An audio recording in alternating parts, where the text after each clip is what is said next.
Hello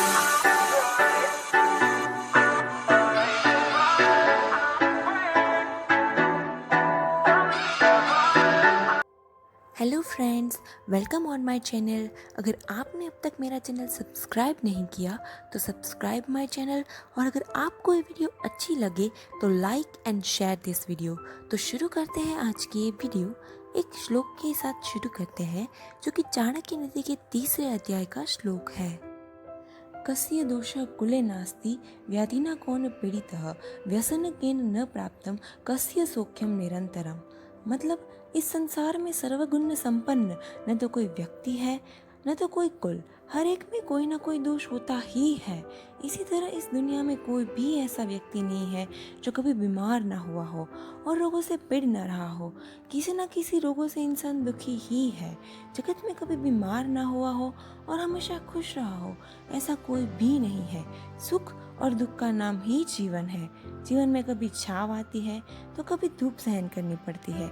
मुसीबत के वक्त में हिम्मत को टकाए रख के पुरुषार्थ करते रहने में और आगे बढ़ते रहने में ही इंसान की भलाई है। जो नाहिम्मत होता है वो संसार रूपी जंग की आधी लड़ाई हार जाता है। राजा महाराजा भी सदा सुखी नहीं होते और दुख हमेशा गरीबों के नसीब में ही नहीं लिखा होता। सोचने वाली बात यह है कि हम हमेशा खुश रहने के लिए कोई ना कोई मार्ग ढूंढते रहते हैं, कोई ना कोई तरीके ढूंढते रहते हैं हमेशा खुश रहने के। मेरे को ये फंडा ही समझ में नहीं आता कि लोग सोचते हैं कि बहुत सारे पैसे होंगे तो हम खुश रहेंगे, तो कोई सोचता है कि पढ़ेंगे लिखेंगे और नौकरी मिलेगी तब हम खुश होंगे।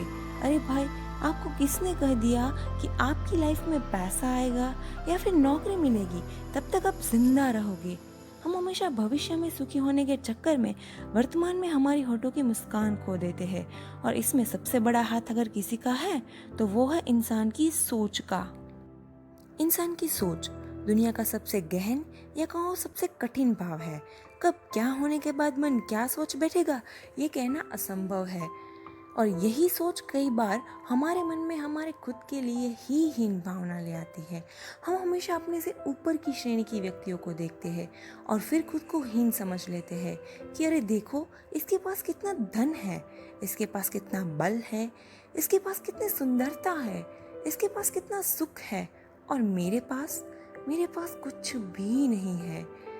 मैं कितना हीन हूँ, संसार के लिए मैं कुछ भी नहीं हूँ। लेकिन ऐसा नहीं है, आपके पास भी बहुत कुछ है। रुकिए और देखिए। जैसे एक भूखे व्यक्ति को कहीं से रोटी का टुकड़ा मिल जाए तो वह दूसरों के लिए अन्न का दाना होगा, लेकिन उसके लिए वो भोग से कम नहीं। वैसे ही जब भी मन में हीन भावना जागे तो अपने अपनों की ओर देखिए। भले ही इस दुनिया के लिए आप कुछ भी नहीं है, लेकिन कुछ लोगों के लिए आप पूरी दुनिया है। इसलिए कभी अपनी जात को नीचा समझकर दुखी मत होइए।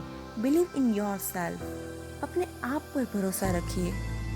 इस पूरी दुनिया में ऐसा कोई भी व्यक्ति नहीं है, फिर चाहे वो बच्चा हो, युवान हो या फिर बूढ़ा, कोई भी व्यक्ति दूसरे व्यक्ति से कम नहीं। अब आप मुझे एक बात बताइए, जब आपकी लाइफ में प्रॉब्लम्स आती है तो आप ये सोचते हैं ना कि क्यों दुनिया के सारे दुख, सारी प्रॉब्लम्स मेरी ही लाइफ में आती है? सोचते हैं ना? सब यही सोचते हैं। चलिए ये बात मैं आपको एक एग्जाम्पल देकर समझाती हूँ। सोचिए, सीप के पेट में कंकड़ की पीड़ा सीप को ही क्यों सहन करनी होती है? वट वृक्ष का बीज धरा में 7 हाथ नीचे अंधकार में गिरा हुआ होता है क्यों? संसार की सबसे तीक्ष्ण ज्वाला सूर्य को ही क्यों जलाती है? क्योंकि सीप में ही वो क्षमता होती है कि वो मोती दे सके। वट वृक्ष के बीज में ही वो बात होती है कि वो संसार का सबसे सुदृढ़ वृक्ष बन सके। सूर्य में ही वो क्षमता है कि वो स्वयं जलकर इस संसार को प्रकाश दे सके। इसलिए जब भी जीवन में विपदा आए, समस्या आए, तो खुद को समझा दे कि यूनिवर्स ने आपको इसलिए चुना है क्योंकि इस परिस्थिति में सर्वश्रेष्ठ परिणाम जो है आप ही निकाल सकते हैं। इसलिए जब प्रॉब्लम्स आए तो हिम्मत मत हारिए। चाणक्य नीति में लिखा है कि जब व्यक्ति खुद से ही द्वेष पर आता है तो वह लघुता ग्रंथि अनुभव करता है और नाश पाता है। क्योंकि शास्त्र में कहा गया है कि मनुष्य ही खुद का सबसे बड़ा मित्र है और मनुष्य ही खुद के सबसे बड़ा शत्रु भी है। इंसान को खुद को धिक्कारना नहीं चाहिए। जब लाइफ में प्रॉब्लम्स आती है तो हम सोचते हैं कि कोई आए हमारी मदद के लिए, लेकिन उस वक्त हमारी मदद कोई नहीं करता। तो क्या हम अकेले हैं? नहीं। उठिए और आईने में देखिए। आपको आपका जवाब मिल जाएगा, क्योंकि वो आप ही है जो आपकी मदद कर सकते हैं। अपने आप पर भरोसा रखिए और होठों पर हंसी के साथ मुसीबत का सामना कीजिए। स्वामी विवेकानंद जी ने कहा है कि कोई और तुम्हारी मदद नहीं कर सकता, अपनी मदद स्वयं करो। आप ही खुद के सबसे अच्छे मित्र और सबसे बड़े दुश्मन भी हैं। जीवन में हम कई लोगों से मिलते हैं, आप भी ऐसे कई लोगों से मिले होंगे जो ये सोचते हैं कि उनसे कुछ नहीं हो सकता, या जो निराश हो चुके होते हैं कि जीवन में उनसे कोई कार्य हो ही नहीं सकता, वो कुछ भी नहीं कर पाएंगे, या वो कोई कार्य करने के योग्य ही नहीं है। लेकिन ऐसा नहीं है, इस दुनिया में ऐसा कुछ भी नहीं है जो योग्य नहीं है।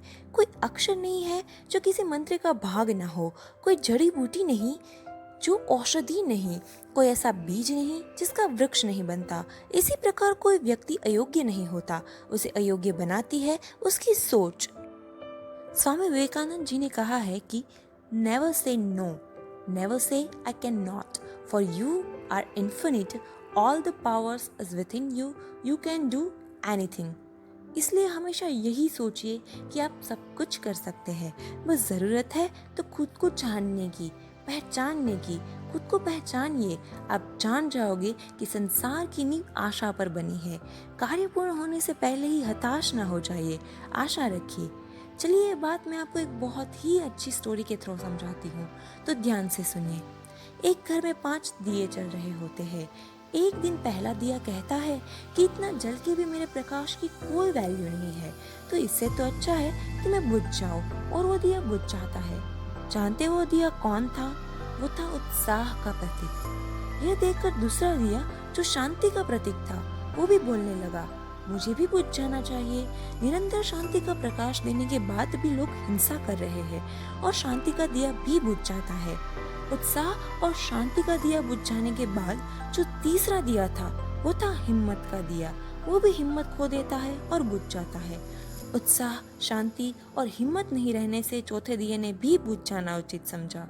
चौथा दिया था समृद्धि का प्रतीक। सब दिए बुझ जाने के बाद फक्त 5वां दिया, जो सबसे छोटा था लेकिन निरंतर जल रहा था, तब घर में एक लड़का प्रवेश करता है। वो देखता है कि घर में एक ही दिया जल रहा है। वो खुशी से नाचने लगता है। 4 दिए बुझ जाने से भी वो हताश नहीं होता, बल्कि खुश होता है, ऐसा सोचकर कि कम से कम एक दिया तो जल रहा है। वो 5वां दिया उठाता है और बाकी के 4 दिए फिर से जलाता है। जानते हो वो 5वां दिया क्या था? वो था आशा का दिया। इस कहानी से हमें यह सीख मिलती है कि नेवर लूज योर होप। इस कहानी से एक और सीख मिलती है कि उस पर ध्यान दे जो आप चाहते हो, नहीं कि उस पर जो आप नहीं चाहते। लड़का चाहता था कि 5 दिए जलते रहे, इसलिए उसने 5वें प्रकाशित दिए पर ध्यान दिया और उसने दुखी ना होते हुए वो चारों बाकी के दिए जलाए। सोचिए, अगर वो बुझे हुए दीपक देखकर दुखी होता तो क्या वो बाकी के दियों को जला सकता? नहीं ना। तो प्रॉब्लम्स के वक्त दुखी ना होते हुए आशावादी बनना है। रास्ते पर भूखा रह के गुजरान करने वाला भिखारी भी खुद की अवस्था अनुसार आगे के सपने देखता है, जो उसकी आशा बनकर उसके जीने का कारण बनती है। नहीं तो कितने लोग रोटी खा के भी आत्महत्या करने के बारे में सोचते हैं, क्योंकि उनकी आखिरी आशा भी टूट गई होती है। निराशा के चश्मे हमेशा प्रॉब्लम्स को बड़ा चढ़ा के दिखाते हैं, इसलिए अपनी आशा को कभी कमजोर ना होने दे। आने वाला कल आपके लिए क्या लेकर आएगा ये कोई नहीं बता सकता, लेकिन वो जो लाएगा वो आपकी आशाओं पर खरा उतरेगा। भरोसा रखिए और हमेशा यही कहिए कि one day it will be done. एक ही बात को, एक ही घटना को आप सकारात्मक रूप में भी ले सकते हैं और नकारात्मक रूप में भी ले सकते हैं। इस दुनिया को हम जैसा सोचेंगे वैसे ही हमें ये दुनिया दिखेंगी। इसलिए याद रखिए, अपनी नजर नहीं अपना नजरिया बदलिए। Take the things in positive way. For example, अगर कोई दर्दी केवल दवाइयों की कीमत और उसके स्वाद पर ध्यान देगा तो उसे निराशा जकड़ लेगी। उसके परिणाम उसे ठीक होने में अधिक वक्त लगेगा। और दूसरी तरफ जब वो दवाइयों से ठीक हो रहे स्वास्थ्य पर ध्यान देगा तो ठीक होने की आशा को अधिक बल मिलेगा और देखते ही देखते बीमारी अदृश्य हो जाएंगी। इसके बावजूद भी इंसान किसी भी घटना में पॉजिटिविटी को छोड़कर नेगेटिविटी को बढ़ाता है। इसलिए हमेशा पॉजिटिव सोचिए और खुश रहिए। और याद रखिए, मन में कुछ भरकर जियोगे तो मन भरकर नहीं जी पाओगे। छोटी सी जिंदगी है, हंसकर जियो, भुला के गम सारे दिल से जियो, अपने लिए ना सही अपनों के लिए जियो।